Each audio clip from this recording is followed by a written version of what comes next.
अस्सलाम वालेकुम everyone, I am doctor Maria Tufail. आज इस वीडियो में हम बात करने जा रहे हैं ऑस्टियोआर्थराइटिस के बारे में कि ऑस्टियोआर्थराइटिस क्या होता है, क्या हम इसे प्रिवेंट कर सकते हैं, इसके सिम्टम्स क्या होते हैं, इसकी ट्रीटमेंट क्या होती है, लेवल्स क्या है, टाइप्स क्या हैं। इस वीडियो में हम इन सब चीज़ों के बारे में बात करेंगे आज। तो सबसे पहले मैं आपको बता दूं कि ऑस्टियोआर्थराइटिस है क्या। ऑस्टियोआर्थराइटिस जो है वो हमारे जॉइंट की स्वेलिंग होती है, जो हमारे जॉइंट्स के अंदर जैसे हमारे ये दो जॉइंट्स हैं। अगर मैं बात करूँ नी जॉइंट की, तो इसके बीच में एक डिस्क लगी हुई होती है, कार्टिलेज होती है, जो इसको प्रिवेंट कर रही होती है कि जब हम मूवमेंट करें तो उसमें फ्रिक्शन ना आए। तो ये हमें फ्रिक्शन लेस मूवमेंट दे रही होती है एट अ जॉइंट, मतलब हर जॉइंट पे ये लगी हुई होती है। विद एज या किसी और वजह से, किसी और कॉजेज़ की वजह से ये जब ख़त्म होने लग जाती है या बिल्कुल या थोड़ी थोड़ी सी जो है वो रब होना शुरू हो जाती है, जब ये ख़त्म होने लगती है तो क्या होता है कि हमारी जो दो बोन्स होती हैं जॉइंट्स की, वो आपस में रब होने लगती है। जब वो आपस में रब होने लगती है, बीच वाली कार्टिलेज जो हमें कुशन प्रोवाइड कर रही थी, जब वो ख़त्म हो गई है, अब हमारी फ्रिक्शन लेस जो मूवमेंट हो रही थी उसके अंदर फ्रिक्शन आने लग गई, दो बोन्स आपस में टकराने लग गई, जिसकी वजह से हमें पेन रेडिएट हो रहा होता है, हमें पेन हो रहा होता है। और उसी पेन की वजह से और उस फ्रिक्शन की वजह से हमारी स्वेलिंग हो रही होती है और हमारे जॉइंट्स के अंदर इन्फ्लेमेशन हो रही होती है। जब इन्फ्लेमेशन होती है तो इन्फ्लेमेशन की वजह से हमें पेन हो रहा होता है, तो हमारी मूवमेंट जो है, हमें चलने में मसला हो रहा होता है, हमारी डेली एक्टिविटीज़ जो हैं वो डिस्टर्ब हो रही होती हैं। तो इसके जो है ऑस्टियोआर्थराइटिस जो बेसिकली क्या है कि हमारी जो कुशन प्रोवाइड करी थी कार्टिलेज, वो ख़त्म हो रही है, जिसकी वजह से हमारी जो दो बोन्स हैं वो आपस में फ्रिक्शन कर रही हैं। फ्रिक्शन की वजह से हमें स्वेलिंग हो रही है और स्वेलिंग की वजह से पेन हो रहा है। इसको हम कहते हैं ऑस्टियोआर्थराइटिस। ऑस्टियोआर्थराइटिस के कॉजेज़ क्या हैं ये हम आगे देखते हैं। सबसे पहले मैं आपको बता दूं कि इसकी 4 टाइप्स होती हैं, 4 लेवल्स भी बोल सकते हैं हम। सबसे पहले माइनर लेवल होता है, जिसमें हमें नी पेन हो रहा होता है, हमें चलने में प्रॉब्लम हो रही होती है, स्टेयर्स उतरने में, चढ़ने में हम ये वाली शिकायत कर रहे होते हैं डॉक्टर को कि जब हम सीढ़ियाँ चढ़ते हैं तो हमें तकलीफ़ हो रही होती है, हमारे घुटनों में बहुत दर्द हो रहा होता है, शार्प पेन हो रहा होता है, ऐसा लगता है कि सुइयाँ चुभ रही हैं, इस तरह का दर्द है। तो सबसे पहले माइनर स्टेज में हम ये कंप्लेंट्स कर रहे होते हैं। फिर उसके बाद है हमारा माइल्ड स्टेज। माइल्ड स्टेज के अंदर हम एक्सरे वगैरह तक जाते हैं जब बहुत ज़्यादा पेन बढ़ने लगता है। तो फिर हमारे एक्सरे के अंदर आता है कि हमारे नी जॉइंट के उस लेवल पे, जो हमारे जॉइंट का लेवल है, अब वो नी जॉइंट है, आइदर हिप जॉइंट है, वो फिंगर्स हैं, या कोई भी जॉइंट है, तो उसके अंदर जो है हमारी बोन स्पर्स बनने लग जाती है, मीन्स एक्स्ट्रा बोन्स बनने लग जाती हैं, जिसकी वजह से हमारा पेन और भी ज़्यादा बढ़ जाता है।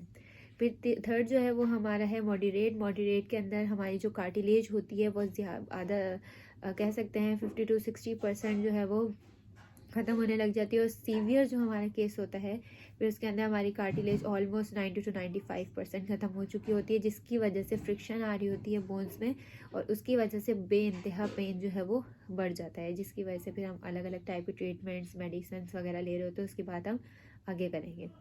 अच्छा, इसके कॉजेज़ क्या हैं, ये किस वजह से हो सकता है? ये ज़्यादातर मर्दों से ज़्यादा ये ज़्यादातर औरतों में पाया जाता है। आप ज़्यादातर कंप्लेंट सुनेंगे, पेशेंट्स देखेंगे, वो फीमेल में ज़्यादा ऑस्टियोआर्थराइटिस पाया जाता है मेल के मुकाबले में। इसकी वजह ये भी होती है कि फ़ीमेल में ये क्यों होता है, लाइक ये फ़ीमेल में होता है। उसके अलावा ये जो ओबेस पीपल्स होते हैं, जो बहुत ज़्यादा मोटे होते हैं, उनके हो जाता है, या किसी को कोई मेटाबॉलिक डिजीज़ है उसकी वजह से भी हो सकता है। और जॉइंट इंजरी हो गई है, किसी का एक्सीडेंट वगैरह हुआ था, ये उस वजह से भी हो सकता है। बोन्स स्पर्स बन जाते हैं इसके अंदर, मेटाबॉलिक एक्टिविटीज़ की वजह से भी हो सकता है। बोन्स पे कोई स्ट्रेस था, कोई ऐसा हैवी लिफ्टिंग वगैरह करवाता है, या उसकी जॉब ही ऐसी है कि उसका स्ट्रेस लेवल जो है वो सारा जॉइंट्स पर जाता है, तो उसको भी ऑस्टियोआर्थराइटिस हो सकता है। जब ऑस्टियोआर्थराइटिस होता है तो ऑस्टियोआर्थराइटिस के सिम्टम क्या हैं? सबसे पहला और मेन सिम्टम यही होता है हर बीमारी का कि उसको सबसे पहले पेन होता है उस जगह पर।